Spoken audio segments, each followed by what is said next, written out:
We love talking about music on arrow.net. ARROE.net.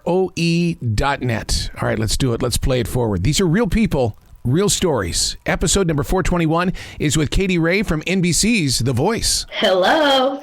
Good morning. I'm doing great. How are you? Absolutely fantastic. So what's going on in your world these days where, the lights, the cameras, the action, but when you step away from all of that, what's happening in your world?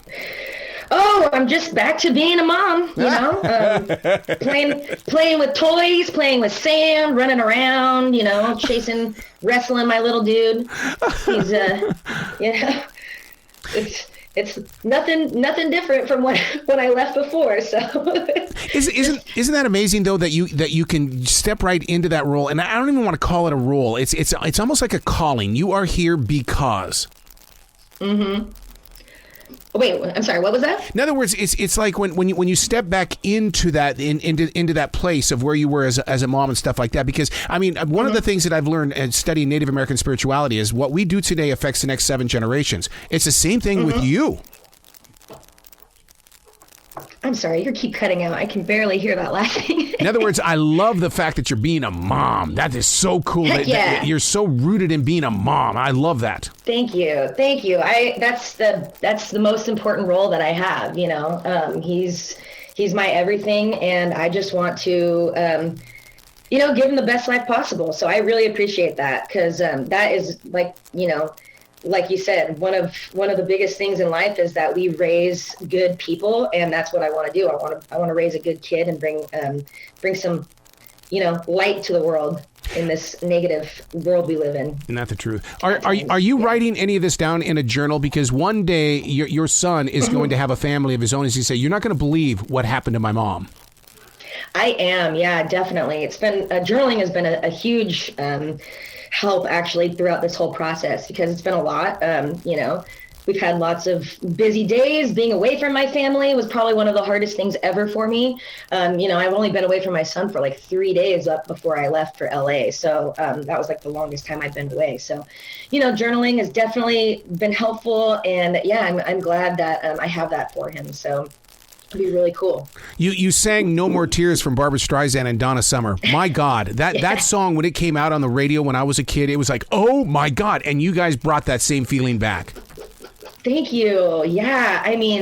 The fact that she gave us that song was honestly I just can't believe that she trusted us with a song like that, of that magnitude.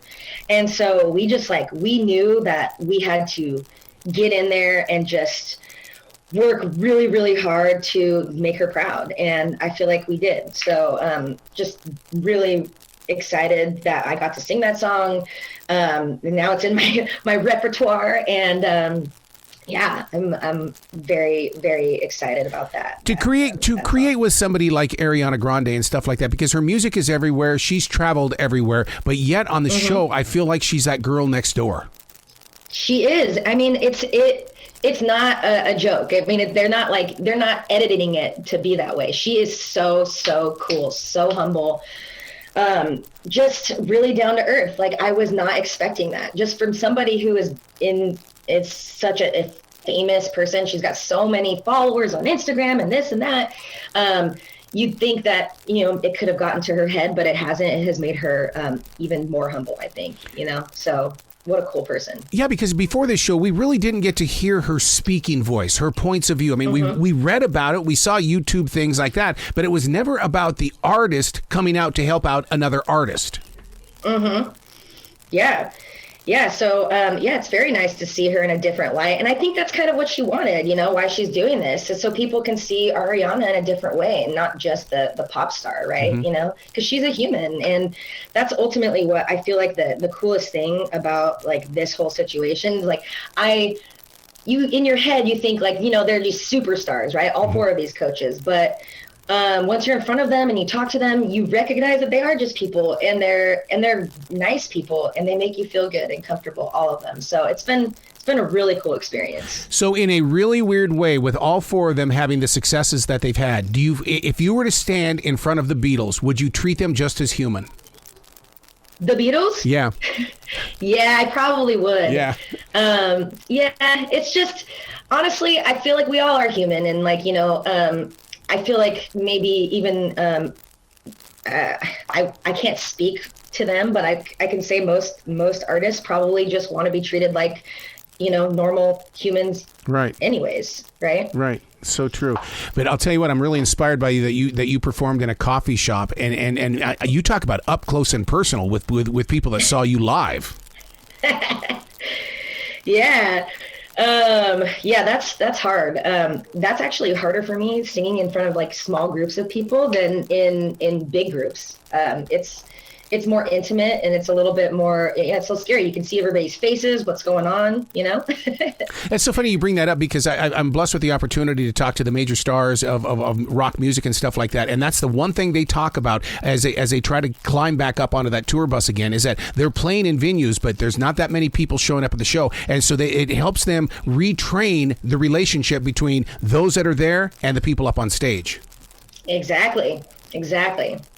Yeah, I mean, that's what it's all about, right? I mean, our music is touching people, and that's that's personally what I think music is to touch people, and like, you don't want to lose sight of the people that you're singing for, right? So, well, I mean, don't you think that somewhere along the line, some senator somewhere's got to say, look, we've got to give all of these musicians some sort of documentation that says they are doctors, because music is a medicinal.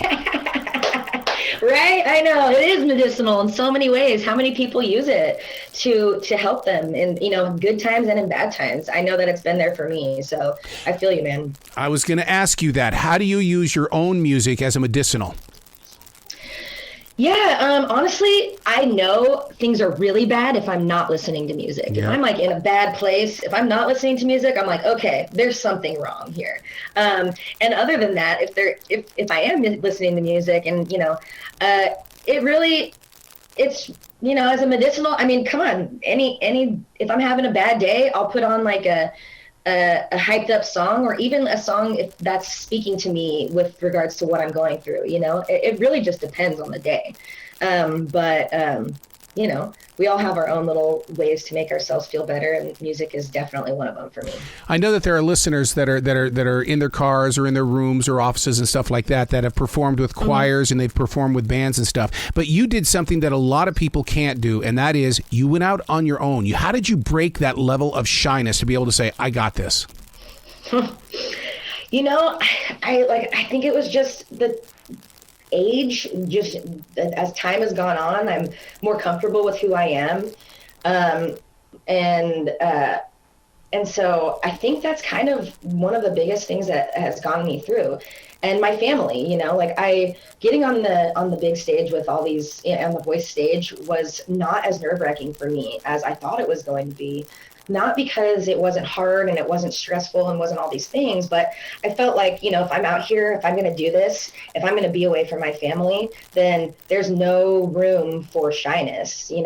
I've just got to let it go and give it all I've got. And honestly, that was one of the coolest experiences for me, because I've never done that before for myself. And I feel like, it has, as each performance goes on, I'm getting more comfortable with myself on stage and as myself as a human. Yeah, we all learn from these experiences. So true. The loss of Chris Cornell inspired me to create the iHeartRadio channel Creativity is an Addiction. When you're on a major rush like you've got the voice right now, as that mom, how do you handle way up here and all of a sudden you come down here to be normal again? And a lot of people will call their normal a low, and it's like, no, you're not in a low. You're back to being normal.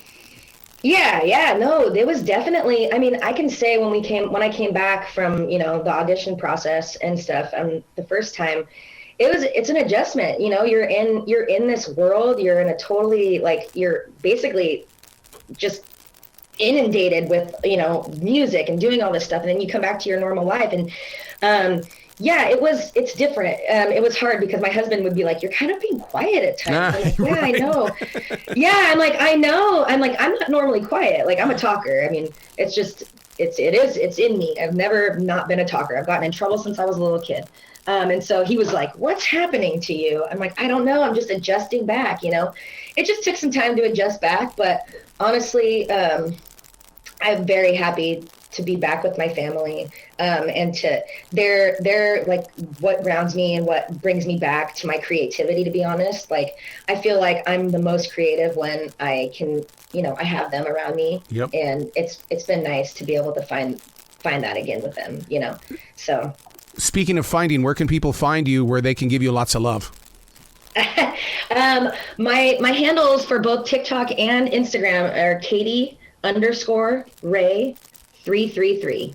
I love it. Please come back to this show anytime in the future. The door is always going to be open for you. Thank you. I would love to. Well, you be brilliant today, okay? Okay, you too, man. Have a good one.